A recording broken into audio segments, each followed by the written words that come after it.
কল্যাণ বন্দ্যোপাধ্যায় স্বাতীকে কি বিস্ফোরক অভিযোগ করলেন শোনালাম আপনাদের। তবে এর পাল্টা চণ্ডীতলার তৃণমূল বিধায়ক স্বাতী খণ্ডকার সমাজ মাধ্যমে এসে জানিয়েছেন, মমতা বন্দ্যোপাধ্যায়ের আদর্শ আমি দীক্ষিত। মমতা বন্দ্যোপাধ্যায়ের ঘাসের ওপর জোড়া ফুল চিহ্নে প্রতীকে আমি দাঁড়িয়ে চণ্ডীতলা বিধানসভায় জয়লাভ করি। আর কি বলেছেন তিনি শোনাবো একটু। এবং আমি মমতা বন্দ্যোপাধ্যায়ের সঙ্গেই আমি আছি। আজকে 21শে জুলাই নিয়ে আমাদের সাংগঠনিক একটা তপন মজুমদার আমাদের সভাপতি হয়েছে, উনি মিটিং ডেকেছিলেন চুঁচড়োয়।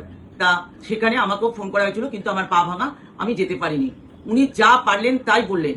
আকবর আলী খন্দকারের জন্য টিকিট পেয়েছি, ওর কি অকাদ আছে। আমার বাবা কংগ্রেসের আমলে তিনি ছিলেন কাউন্সিলর, আমার পরিবার কংগ্রেসের পরিবার। তাই আমি রাজনীতি বুঝি, আমি বুঝি না এমন কথা নয়। আমি রাজনীতি ঘরানা থেকে আমি আকবর আলী খন্দকার আমাকে বিয়ে করেছিল।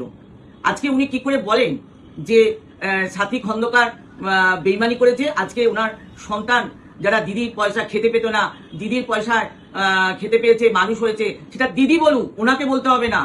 আর উনি দলকে কত ব্ল্যাকমেল করেছে উনি নিজে জানেন না। আমার চণ্ডীতলাকে দুভাগ করেছেন সুবীর মুখার্জিকে দিয়ে। আজকে এই চণ্ডীতলা এরকম ছিল না। আজকে সুবীর মুখার্জিকে আজকে ছুঁড়ে উনি ফেলে দিয়েছেন। আজকে উনি কেন উত্তরপাড়া নিজের ছেলেকে টিকিট দিয়েছেন? দিলীপ যাদব ছিল, সুবীর মুখার্জি ছিল, পবা ছিল, তাদের টিকিট দিলেন না কেন? তাহলে নিজেরটি উনি খুব ভালো বোঝেন। আজকে চণ্ডীতলা হসপিটাল আমি চিঠি দিচ্ছি। আজকে উনি এই চণ্ডীতলা হসপিটাল, যেটা সুপার স্পেশালিটি হসপিটাল হতো, উনি শ্রীরামপুরে নিয়ে গেছেন। উনি তো কোনোদিন চিঠি করেননি। আজকে ডানকুনিতে এত জল জমে যাচ্ছে, এত মানুষের এই অসুবিধা হচ্ছে, উনি তো কেএমডিতে কোনোদিন চিঠি করেননি। আমি চিঠি করেছি। ইঞ্জিনিয়াররা দেখতে এসেছিলেন ওয়াটার লকিং কোথায় আছে, সেগুলোকে কিভাবে ঠিক করা যায়। তাহলে উনি কি করে বলেন কথাগুলো? উনি মনে করেন আমি যা পারবো তাই বলবো। আমি কাউকে ফোনে থ্রেট করিনি, আমি কাউকে কোনো কিছু বলিনি যে এই মিটিংয়ে আসার জন্য। ওনাকে প্রমাণ দেখাতে হবে যে আমি কাকে থ্রেট করেছি, আমি কাকে বলেছি। উনি সারা জীবন নিজের ছাড়া কিছু বোঝেন না। উনিও তো 6 সালে হেরে গিয়েছিলেন। এই শ্রীরামপুর পার্লামেন্টটাই ওনার দরকার। অপরের চাষ করা জমিতে উনি দাঁড়িয়ে উনি হয়েছেন সাংসদ। উনার কি ক্ষমতা আছে? উনি আবার এত কথা বলেন।